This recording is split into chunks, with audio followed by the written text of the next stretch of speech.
Andrew McGahan for SevereMMA here at UFC Media Day, standing alongside Joe Lauzon. And Joe, first things first, we've established we're best friends from Reddit, yep. JoeLauzon.com, in the flesh. Yep. And people are going to hate me for this, but the one thing that I want to ask you about is Orrs, yep. Dylan Dennis, yep. That experience in general. A massive fan of the Marcelo Garcia Dream Team, yep. All of those guys. What was your experience from it, and what was your opinions on Dylan himself? Everything was awesome. Like I really had a good time doing Orrs. Obviously, get paid a lot more for fighting than I do for Orrs. You know, shockingly enough. I know. But it worked out well, just schedule-wise and everything else. I was able to do Orrs. You know, just I had a gap in some training time, so it was awesome. I would love to do something like that again. It's just kind of tough to kind of take the time away from training and away from family and my son and everything like that. But it was awesome. Dylan was the man, super good guy.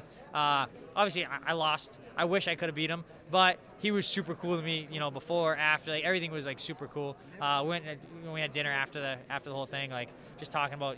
I thought about for this fight maybe trying to get him to come up here and try and train, but it just didn't really work schedule-wise. He was doing a bit with Damian Maia. I know, I saw pictures of the two of them training in Marcelo's together. So it was more so my schedule was kind of messed up. I didn't really have like a good time to get him out here. But like in the future, I would love to. I mean, he's a super good guy. Loves jiu-jitsu. It's kind of like me. Like he's kind of like how I started out. He's young though. He's like a little baby. But super good guy. Caught me fair and square. Caught me legit. Like was really, really good. Do you think it's going to be an avenue that we see more fighters take, maybe to do with the increase in submission grappling tournaments, for them maybe to keep active in between fights, that they're going to do stuff like that? I think you'll definitely see a little bit more doing it. I don't think it's going to ever explode though. I mean, I think with fighting's exploded like crazy. Everyone understands the fight though. It's like, oh, you punch the other guy better or whatever's going to happen. Grappling and jiu-jitsu is kind of tough, especially because you get guys that are really high-level grapplers that are phenomenal, but are very boring. Cancel each other out. Yeah, like just very, very boring. Like you don't want to watch two guys play with 50-50 and try to dig out heel hooks. You don't understand what's going on.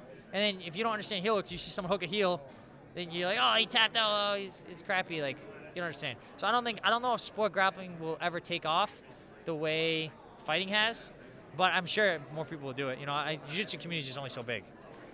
Without disrespecting you in any way, shape or form, but it always seems like Joe Lauzon gets momentum, and then he hits a roadblock. For you, is this something that you're looking to fix, or is it something that you're okay, as long as you're healthy, as long as you're fit, you're going to keep taking fights, keep taking exciting fights, and whatever happens? I definitely want to keep that momentum going. It's never been a case of like, oh, like I'm just going to go for this crazy thing and it's not going to work out. But all my wins, all my losses have always come from me taking risks. And I think they're calculated risks, but it doesn't always work out in my favor. That's the nature of a risk. So I don't think I'll ever play it super safe. At this point, I'm just going to keep doing what I've been doing. I'm going to try to win as many fights as I can. It's worked out pretty well for me, all the bonuses and things like that. So I'm just going to keep doing what I'm doing, and I'm not gonna sweat. I don't really get caught up in. Honestly, I don't really care if I lose. Obviously, I'm not happy about it. But I know if I trained really hard and I did the best of my ability, then I don't really care. I mean, I trained as hard as I could. I made the best decision I could, and I don't want to have like super boring fights. And I think a lot of guys, maybe guys are super successful.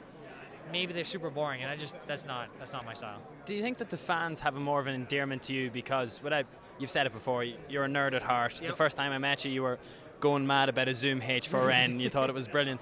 And your video blogs, to see the insight into your life. Do you think this is what endears Joe Lauzon to the fans more than anything? I think it's connection. I think having any kind of connection. I think exciting fights definitely help. I think the video blogs definitely help. I think all the social media stuff definitely helps. I always think about back home, like they'll have like local fights, and two guys are fighting, local guys, and one sells 100 tickets, the other sells like none. Right? Guy sells 100 tickets or more is because he's getting all his friends, and his friends don't care if he's the worst guy in there. They think he's the best. You know what I mean? So it's all about just kind of making that connection. The Ultimate Fighter is good about making a connection. It's about making a connection, and I think the video blogs and kind of letting people in and kind of letting them know what's going on helps that connection. Lovely. Thank you very much. No problem. See you soon.